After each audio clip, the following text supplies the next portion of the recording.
तर 6 जूनला आपण सगळ्यांनी पाहिलं, दिल्लीच्या जंतर मंतरवर हजारो लोक आले होते कॉक्रोच जनता पार्टीच्या शांतीपूर्ण आंदोलनासाठी।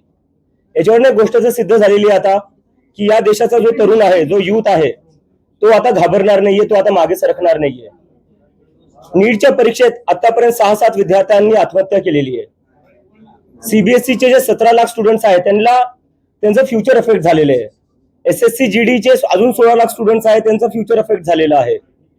असं एकंदरीत पाहिलं तर आपण एसएससी जीडी, नीट, सीबीएसई आणि सीयूईटी हे स्टुडंट जर बघायला गेले तर 1 करोड पेक्षा जास्त स्टुडंट्सचे फ्युचर अफेक्ट झालेलं आहे। तरीही याची जिम्मेदारी घ्यायला कोणी तयार नाहीये। त्यासाठी आम्ही 6 जूनला जंतर मंतरवर आंदोलन केलं होतं आणि आम्ही डिमांड केली आहे की धर्मेंद्र प्रधान यांनी तुरंत रेजिग्नेशन दिलं पाहिजे, कारण की जिम्मेदारी घ्यावं लागलं। देशातले 5-6 स्टुडंट जे उद्या जाऊन डॉक्टर बनले असते, ज्यांनी दुसऱ्यांचे प्राण वाचवले असते, आज त्यांनाच त्यांचा जीव द्यावा लागलाय। कशामुळे? सिस्टमच्या फेलियरमुळे। तर याची जिम्मेदारी कोणीतरी घेतली पाहिजे आणि त्यासाठी आम्ही सांगितलेलं की धर्मेंद्र प्रधान यांनी शनिवारपर्यंत राजीनामा दिला पाहिजे। राजीनामा जर नाही झाला तर आम्ही देशव्यापी आंदोलन सुरू करणार आहे आणि त्याची सुरुवात उद्या पुण्यापासून सुरू होणार आहे।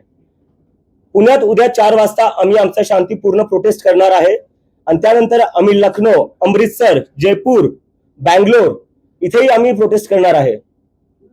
तर आमची परत एकदा विनंती आहे की तुम्ही काही करून जिम्मेदारी घ्या, नैतिक जिम्मेदारी घ्या। तुमच्यामुळे स्टुडंट्स आत्महत्या करतायत, लाखो करोडो स्टुडंट्सचं भविष्य बर्बाद होते, तुमच्यामुळे सगळं वाटोळं होऊ लागलं स्टुडंट्सचं। याची कोणीतरी जिम्मेदारी घ्यायला पाहिजे। देशात आज अकाउंटेबिलिटी राहिली कुठे? स्टुडंट्स ओरडू लागले, थकून चालले, पेपर लीक होऊ लागले, सर्व्हर डाऊन होऊ लागले। कोण जिम्मेदारी घेणार याची आणि कधीपर्यंत असं चालणार आहे? ते आमची परत एकदा मागणी आहे की धर्मेंद्र प्रधान यांनी त्वरित राजीनामा दिला पाहिजे आणि जर ते राजीनामा नाही देणार तर देशव्यापी आंदोलन होईल आणि त्यानंतर 20 तारखेला देशव्यापी सगळ्याच जागी मी स्वतः जाऊन प्रोटेस्ट करेल आणि तिथे जाऊन लोकांना आवाहन करेल की सगळ्यांनी दिल्लीला या। जर धर्मेंद्र प्रधान यांचा राजीनामा नाही झाला तर 20 तारखेला दिल्ली येथे सगळ्या देशातला तरुण येईल आणि धर्मेंद्र प्रधानचा राजीनामा घेतल्याशिवाय वापस जाणार नाही। धन्यवाद। नाही, डायलॉग एकच झाला, आमचे अकाउंट बंद केले, आमचे सोशल मीडिया हॅक केले। ते नसते केले तर मला अमेरिकेवर नाही याची गरज पडली नसती।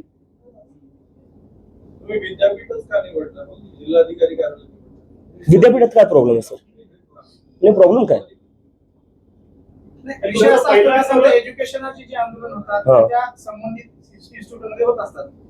सर मला काय वाटतं ना, कुठं आंदोलन करतोय, कुठं करतोय हा प्रश्न आहे का सर? 6 स्टुडंट्सने आत्महत्या केलेली आहे, ते सोडून आपण कुठं प्रोटेस्ट करतोय, प्रोटेस्टची जागा कोणती, त्यावर आपण डिस्कशन करतोय। काय अर्थ आहे या सगळ्या गोष्टींना सर? प्लीज प्लीज, म्हणजे मुद्दे आपला जो मुद्दा आहे त्याची सेन्सिटिव्हिटी समजून घ्या सर। नाही, मी समजतोय।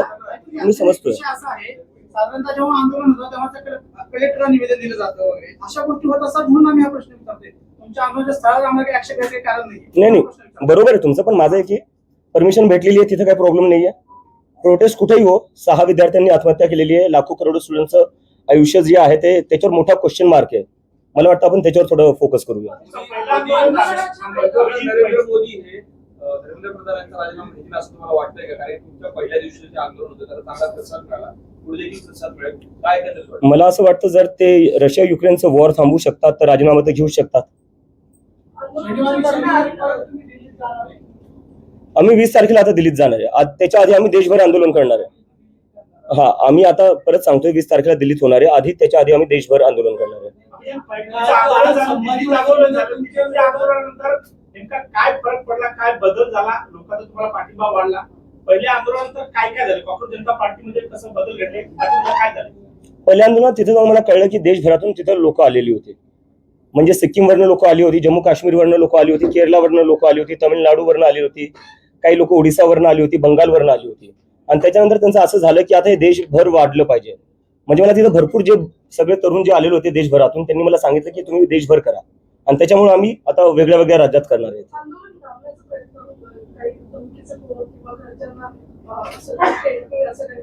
म्हणजे हे तर चालूच आहे, माझ्या घरच्यांना धमक्या भेटताच आहेत, ते चालूच आहे। आणि मला आता सोशल मीडियावर आता म्हणजे इथे येण्याआधी मला म्हणलं तू ये प्रेस कॉन्फरन्सला, आम्ही कॉक्रोच मारण्यासाठी हिट घेऊन ठेवलेला आहे।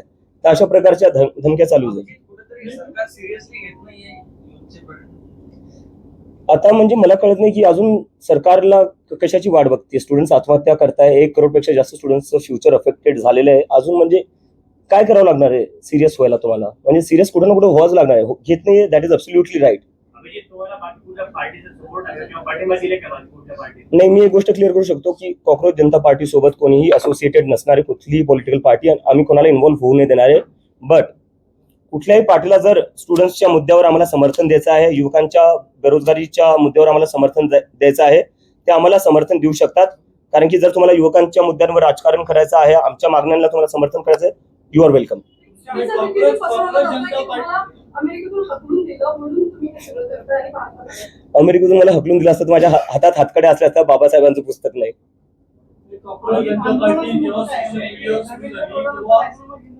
देशभरात अनेकांनी कोण प्रदेश अध्यक्ष कोण शहराध्यक्ष अशा घोषणा केल्या.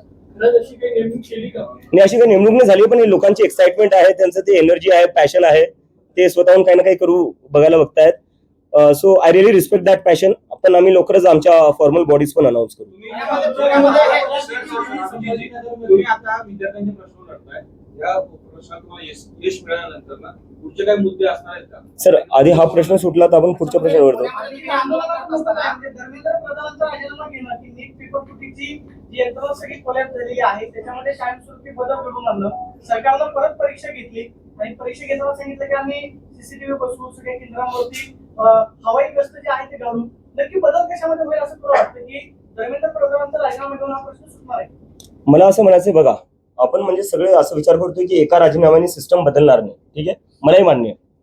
पण मला असं वाटतं, जर राजीनामा तुम्ही घेत नाहीये याचा अर्थ तुम्ही तुमची चूक मानत नाहीये. जोपर्यंत तुम्ही चूक मानणार नाही तोपर्यंत गोष्टी तुम्ही ठीक कसं करणार? काही खराब झाले ते आपल्याला आधी ऍडमिट तर करावं लागेल ना, एक्सेप्ट तर करावं लागेल काही खराब होतंय. जर आपण एक्सेप्टच करायला तयार नाही की सिस्टम खराब आहे, जर आपण रिस्पॉन्सिबिलिटीज घ्यायला तयार नाही की सिस्टम खराब आहे, तर सिस्टम मग ठीक कसं करणार? राजीनामा is the first step towards that. तुमच्या आंदोलनावर असा आरोप होतोय की नॉन ऑर्गॅनिक आहे आणि त्याची तुलना कुठेतरी अण्णा हजारेंच्या आंदोलनाशी होते.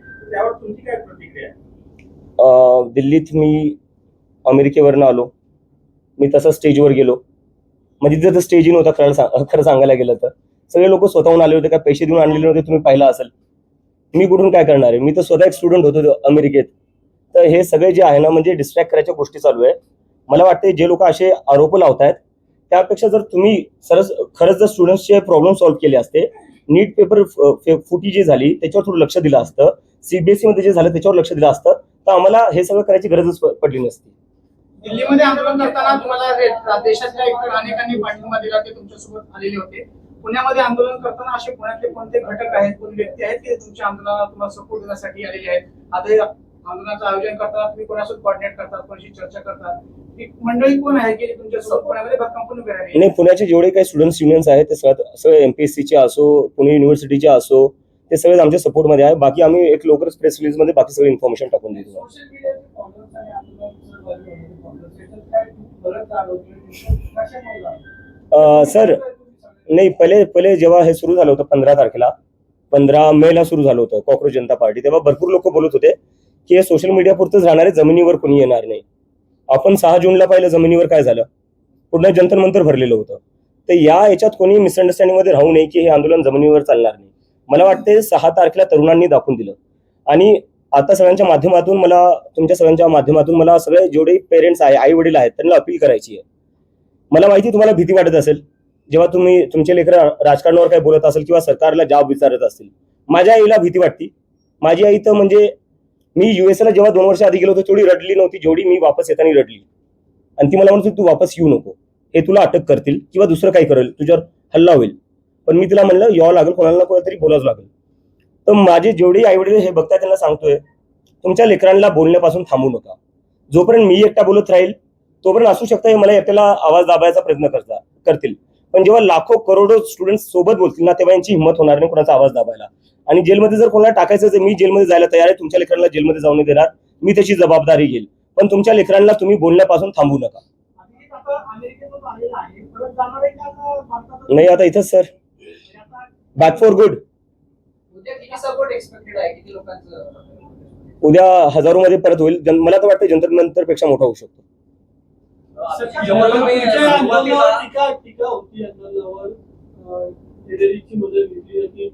कशाची आतंकवाद्यांशी मदत घेतली जाते. आज पत्र देखील संभाजीनगरमध्ये पोलीस मुंबईतल्या एका माणसाने पत्र देखील लिहिलं पोलिसांना. तर दिल्ली पोलिसने एका आतंकवाद्याला परमिशन दिली असं म्हणायचं तुम्हाला? पुणे पोलिसने एका आतंकवाद्याला परमिशन दिली असं म्हणायचंय? असं म्हणायचं नाही. एक minute sir, I am answering sir please. ठीक आहे, लिगली करतोय आम्ही, म्हणजे बेस काय याच्यात? आणि चला ठीक आहे, हे एकदा मी अज्युमी करतो. चला, म्हणजे मी एक पाहिलं, वेदांत जो होता 17 वर्षाचा स्टुडंट, ठीक आहे, त्या 17 वर्षाच्या स्टुडंटला पाकिस्तानी बोलण्यात आलं जेव्हा त्यांनी सीबीएसई मध्ये काय घोळ चालला तो एक्सपोज केला. तर तुम्ही मला पाकिस्तानी म्हणताय, जो 17 वर्षाचा सीबीएसई स्टुडंट आहे त्याला पाकिस्तानी म्हणताय. तुमच्यासारखे जे पत्रकार आहे जे सरकारला प्रश्न विचारतात ते त्यांना पाकिस्तानी बोलल्या जातं. तर मग या देशात भारतीय राहिलो कोण? फक्त भाजपाले आणि त्यांचा आयटी सेल, आणि आम्ही सगळे बाकी पाकिस्तानी झालो. काय अर्थ आहे याला? एकदम ऑफेंड होऊ नका, आम्ही चांगल्यासाठीच तुम्हाला प्रश्न विचारतो. तर आता तुमच्याकडे आता तुम्ही युथ आहात, तुम्ही भारताचे भविष्य आहात. पण तुम्ही फक्त या धर्मेंद्र प्रधानच्या रेषेबद्दल बोलता. पण तुमच्याकडे तुमची काय मॉडेल्स ऑपरेटी, पुढे भविष्यासाठी तुमचे काही प्लॅन्स बिलकुलच सांगत नाही. सर, 15 दिवस झालेत सुरू होऊन, 15 दिवस झाले सर. युथनी भारताला हे मिळून दिले इंडिपेंडन्स. किती वर्ष लागले होते सर? ते वर्षाचं नाही, त्यांनी ते लढले म्हणून भेटले. हो, पण किती वर्ष? आम्हाला 15 दिवस झाले सुरू होऊन. अभिजित, तुम्ही म्हणे काय की आता तुम्ही इकडे थांबणार आहात, जाणार नाही. Yes. तुम्ही अमेरिकेत नेमकं कशासाठी होता? नोकरी होती, शिक्षण होतं, ते संपलं नाही. का? आणि Yes. त्यानंतर आता भारतात येऊन परत कायमस्वरूपी राहणार तर काय प्लॅन आहे तुमचा? माझं शिक्षण, माझं मास्टर्स चालू होतं, मी मास्टर्ससाठी गेलो होतो आणि आता मी जॉबसाठीच अप्लाय करत होतो. हे 15 दिवसाआधी माझं म्हणजे हे होतं की अमेरिकेत मी बेटर ऑपॉर्च्युनिटीसाठी गेलो होतो, तिथं सेटल व्हायचं होतं आणि जॉब्स अप्लाय पण करत होतो. आणि जेव्हा हे सगळं झालं, थोडं माझं आर्टिकल्स आले इंटरनॅशनल मीडियामध्ये पण, त्यानंतर मला जॉब्सची ऑफर पण भेटल्या. पण बरेचसे कॉक्रोच जनता पार्टीचे कॉक्रोचेस होते, ते सारखे सारखे म्हणत होते आपल्याला हे आंदोलन पुढे घेऊन जायचंय, आता आपल्याला हे सोशल मीडियापुरतं लिमिटेड नाही ठेवायचंय. त्यामुळे मग मी कुठं ना कुठं मला एक रिस्पॉन्सिबिलिटी होती माझ्यावर, मी सुरू केलेलं, त्यामुळं की मला कुठं ना कुठे देशात वापस यावं लागलं. आणि त्यामुळे मी आता इथं आलोय. कॉक्रोच जनता पार्टीची आता राजकीय स्थापना झाली का? काय झालं पुढे? काय नाही, ही एक मुव्हमेंट आहे सर, ही एक मुव्हमेंट आहे. आणि मी परत तुमच्या सगळ्यांना रिक्वेस्ट करतो, मी ऑफेंड नाही होते सर, मी रिक्वेस्ट करतो. आणि 15 दिवस झाले, 15 दिवसात तुम्ही कसं काय आमच्याकडून अपेक्षा करू शकता की आमच्याकडे सगळेच प्रश्नांची उत्तरं असू शकतात किंवा आमच्याकडे पूर्ण सिस्टम तयार असू शकतं? अपेक्षा नाही, पण तुम्ही करावं असं आमची- नाही, नक्की करू सर. पण दुसरा प्रश्न असा आहे Yes. की अमेरिकेतून राहून आले, आम्ही अनेकदा बघतो की अमेरिकन असं बोलतात आपल्या देशाबद्दल, वेगवेगळे असे चर्चा होतात. खरंच अमेरिकन काय विचार करत होतो भारतीयांबद्दल? नाही, तसा तर म्हणजे नेमकं विचारायचं नाही चर्चा भारताबद्दल. नाही, भारताबद्दल चर्चा होती, कारण की जर अमेरिकेत बघायला गेलं की अमेरिकेची जी आयटी, खूप चांगला प्रश्न विचारला, याच्यावरून मला आठवलं. अमेरिकेची जी आयटी आहे, आयटी इंडस्ट्री, ते सगळे भारतीय चालवतात. सिलिकॉन व्हॅली जी आहे तिथं सगळ्या मोठ्या मोठ्या पोझिशन्सवर सगळे भारतीय आहेत. अमेरिकेत जर हायेस्ट पेईंग कम्युनिटी कोणती आहे ती भारतीय आहे. तर असं नाही की आपल्या देशात टॅलेंट नाही आहे, आपल्या देशात खूप टॅलेंट आहे. आपल्या देशात टॅलेंट इतकं आहे की युरोप असो का अमेरिका, तिथे सगळ्यात हायेस्ट पेईंग जॉब्स जे आहेत ते भारतीयला भेटतात. पण आपल्या देशात काय होतंय? आपल्या देशात ती ऑपॉर्च्युनिटी आणि प्लॅटफॉर्म का नाही भेटत आहे जो बाहेर देशात भेटतोय? नीटचा पेपर जो फुटला त्याला जबाबदार कोण आहे? म्हणजे एनडीएचा संपर्क मराठवाड्यातले अनेक क्लासेस झाला. पेपर होण्याच्या आधी 10 दिवस त्यांच्याकडे पेपर होता. एनडीए मधले जे तज्ञ असतात त्या तज्ञांनी ते प्रश्न जे आहेत ते क्लासेस पर्यंत पोहोचवले होते. हे नक्की गळती कशी झाली? म्हणजे सरकारचे फेल्युअर आहे की एनडीए मधले याच्यामध्ये दोषी आहेत, त्याच्यामुळे मग एनडीएच्या कर्मचारी अधिकाऱ्यांवरती कारवाई? सरकारच्या आतल्या लोकांशिवाय कोणतीच गोष्ट लीक नाही होऊ शकत. आणि मला वाटतं त्यामुळे एज्युकेशन मंत्रालयात थोड्या दिवसाआधी आग लागली होती. कॉक्रोच जनता पार्टी कुठे आहे? ही सगळी कुठल्या संघटनेत काम करणारी मुलं आहेत. ऑर्गॅनिक जनता पार्टी कुठे येणार आहे? हे नागरिक नाही देशात. नागरिक आहेत पण कुठेतरी संघटनेशी associated नाही, आहेत. असू द्या ना सर. हा. तर ते एकरूप कशी होणार? नाही, मी तर म्हणतो भाजपचे लोक आले पाहिजे. भाजपच्या लेकरां त्यांचे लेकर नीट आणि सीबीएसई परीक्षा देत असतील ना, त्यांची लेकर सीबीएसई नीटची परीक्षा देत असतील, त्यांनी आलं पाहिजे. आम्ही तुला असं म्हटलं की काही दिवसांपूर्वी शिक्षण मंत्रालयामध्ये विभागाला आग लागलेली होती. सरकारचे लोक याच्यामध्ये सहभागी असल्याशिवाय होणार नाही. म्हणजे ते शिक्षण मंत्र्यांचा सहभाग आहे का नीट पेपर? मी अजून किती क्लिअर बोलू यापेक्षा? सीबीआय कडे तुम्ही काही माहिती घेतली का या तपासाच्या संदर्भात? आणि दुसरी गोष्ट, या तपासामध्ये प्रामुख्याने जी लोक पेपर फुटीत होती ती पुण्यातली सहभागी होती, त्याच्या मागे नेमकं कोण आहे याबाबत काही तुम्ही माहिती घेतली का? सीबीआय माझ्यासोबत का बोलेल सर? मला तर वाटतं माझ्यावर सीबीआय रेड होईल. तुम्ही काय त्यांच्याकडे विचारणा केली का? नाही. सीबीआय अभिजित सगळ्या आंदोलनात विरोधी पक्ष कुठे आहे? कारण तुम्ही जी भूमिका मांडताय ज्या आक्रमक पद्धतीने त्या पद्धतीने विरोधी पक्षाने पण मांडत आहे. मला वाटतं विरोधी पक्ष मांडतोय, पण मीडियाने आपल्यासोबत हा म्हणजे स्वतःला प्रश्न विचारला पाहिजे, ते दाखवत का नाहीये. तुमचं माणसं तर त्यांचं काय मांडणार? नाही. तुमचं म्हणजे नेक्स्ट क्वेश्चन. तुम्ही राजीनामा Next मागताय, question. परंतु तुम्ही असं काही पत्रव्यवहार वगैरे करत नाही, कम्युनिकेशन करताय, फक्त ग्राउंडवरती आंदोलन करताय, असं काही करणार आहे? मेल वगैरे कम्युनिकेशन करणार त्यांच्याबरोबर? कारण तुमच्याकडून एक हात पुढे केल्याशिवाय त्यांच्याकडे कम्युनिकेशन होणार नाही. सर, आंदोलन हा आमचा पहिला स्टेप आहे. ते आहे तुमच्याकडे तो अधिकार आहे, परंतु कम्युनिकेशन करणार आहे त्याच्याबरोबर. तर मला वाटतं त्यांना बातम्या वाचतच असतील ते, बरोबर. एवढे म्हणजे हजारो तरुण जंतर मंतरवर येत आहेत, तरी ते ऐकायला तयार नाही. तुम्हाला वाटतं की माझ्या एका ईमेलवर राजीनामा देतील? धुरळ हा एक उपद्रवी कीटक समजला, रोगराई पसरवणारा कीटक समजला. ते सगळे खेळ सोड्या नजरेनं बघितलं, तुमच्या पार्टीला गांभीर्याने का घ्यावं झुरळ कुठं असतात सर? गटारात हा? घाणी, बरोबर. तर मग याचा अर्थ आपलं देशातलं सिस्टम जे आहे ते घाण झालंय, त्याच्यामुळे झुरळ बाहेर येत आहेत. कुठे ना कुठे हा प्रश्न पण विचारला गेला पाहिजे. पण आजच सिस्टम खराब झाली का? देशाची सिस्टीम आजच खराब झाली का? हा, देशाची सिस्टीम आताच खराब झाली का? नाही, आताच खराब नाही झाली आहे. आताच का बाहेर? आता ते ट्रिगर पॉइंट होता, ज्यांनी हे शब्द वापरले, आपण त्यांना हा प्रश्न विचारावा. अभिजीत, सुप्रीम कोर्ट के फॉर्मर जज मार्कंडे काटू ने सीजेपी समर्थकों को छोड़ने को बोला है, तो बोला इसके करो पार्टी ज्वाइन करना। मुझे लगता है देश एक डेमोक्रेटिक कंट्री है, जिसको जो पार्टी शुरू करना चाहता है कर सकता है, उसमें कोई रोक नहीं होनी चाहिए. कई जंतर मंतर से ज्यादा सपोर्ट. आगे जाके राजनीति में 2029 के लोकसभा चुनाव के पहले जब कांग्रेस जनता पार्टी देखने को मिलेगी. सर मैं कह रहा हूँ 15 ही दिन हुए हम लोगों को शुरू करके. सर ये सोशल मीडिया तक ही सीमित रहेगा? हाँ? नहीं, सोशल मीडिया तक तो सीमित नहीं रहेगा सर, इतना मैं आपको ये मोमेंट है, पर कुछ तो बोल रहे कि सोशल मीडिया का ट्रेंड है जो 15 दिन महीना भर चलता है उसका बंद होता है, इसको खराब कर दो. 15 दिन हो गए, जंतर मंतर पर आ गए हम, ट्रेंड तो कहा रहा, अब तो जमीन पर आ गए. पार्टी का याच्यावेळेस वाटलं होतं का की एवढा मोठा रिस्पॉन्स? सर खरं सांगायला लागलं तर मी काहीच प्लॅन करून केलं नव्हतं. मी प्ले स्टेशन खेळत होतो जेव्हा मी ते ट्विट केलं होतं, आणि त्याच्यानंतर मी एकदमच पाहिलं की लोकांचा खूप सगळा प्रतिसाद आला, आणि त्याच्यानंतर मी पाहिलं की आता प्रतिसाद आलाय तर एखादं हँडल सुरू करून टाकतो ट्विटरवर किंवा इंस्टाग्रामवर. दुसऱ्या दिवशी मी उठून पाहिलं त्याच्यावर 1 मिलियन फॉलोअर झाले होते. मग कुठं ना कुठं मला असं वाटलं हे काय झालं आता. भीती वाटत होती काय? फॉलोअर वाढत होती? नाही, भीती नव्हती वाटत. मी समजायचा प्रयत्न करत होती की काय चालू आहे, कशामुळे होतंय असं. त्यानंतर मी जेवढे लोक फॉलो करत होते, काही लोकांचे मेसेजेस येत होते, त्यांच्याशी संवाद करायला मी ट्राय केला, आणि त्याच्यात समजलं की लोक खूप जास्त हे जे तरुण आहेत, 19 वर्षाची मुलं होती ती, कोणी रिसर्चमध्ये जायचं प्लॅन करते, कोणी डेटा सायंटिस्ट बनायचा विचार करत होतं. तर त्या लोकांनी एकंदरीत ना पॉलिटिक्सवर गिव्हअप करून टाकलं होतं. जेवढ्या पॉलिटिकल पार्टीज आहेत त्यांनी एकदमच त्यांच्या एक्सपेक्टेशन्स संपल्या आहेत त्यांच्याकडून, आणि त्यांना असं वाटलं की हा प्लॅटफॉर्म कुठे ना कुठेतरी आमच्यासाठी यूज होऊ शकतो.